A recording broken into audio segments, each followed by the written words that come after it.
এমন দুটি জিনিস রয়েছে যেই দুটি মানুষকে সব থেকে বেশি জাহান্নামে নিয়ে যাবে। আতাদরুনা মা আকসারু মা ইউদখিলুন নাসা নারা, মানুষকে আল্লাহ নবী বলছেন যে তোমরা কি জানো মানুষকে সব থেকে বেশি কোন জিনিসটা জাহান্নামে নিয়ে যাবে? সেটা হলো এই কলা ফকলা আল ফাহমু ওয়াল ফারজ, মানুষকে সব থেকে বেশি জাহান্নামে নিয়ে যাবে সেটা হলো জবান। মানুষের জবান মানুষকে সব থেকে বেশি জাহান্নামে নিয়ে যাবে। কেন? মানুষ নিজের জবানটা কন্ট্রোল রাখতে পারে না। মানুষ জবানে কি করে অশ্লীল ভাষা প্রয়োগ করে, নোংরা ভাষা প্রয়োগ করে, মানুষ মিথ্যা কথা বলে, মিথ্যা সাক্ষ্য দেয়, মানুষ চগলখুরি করে, মানুষ পরনিন্দা পরচর্চা অপরের কথা নিয়ে 24 ঘন্টা ব্যস্ত থাকে।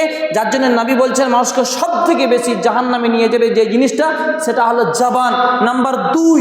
আর দ্বিতীয় নম্বর মানুষকে সব থেকে বেশি জাহান্নামে নিয়ে যাবে সেটা হলো লজ্জাস্থান। কারণ মানুষ নিজের লজ্জাস্থানটা যৌবনকালে কন্ট্রোল করতে পারে না, ধরে রাখতে পারে না। যুবক তার যৌবনকালে সে লজ্জাস্থানের হিফাজত করতে পারে না।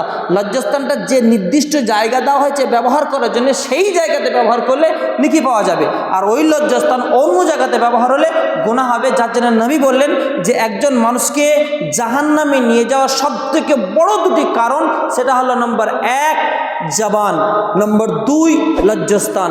এই দুটি জিনিস মানুষকে সব থেকে বেশি জাহান্নামে নিয়ে যাবে।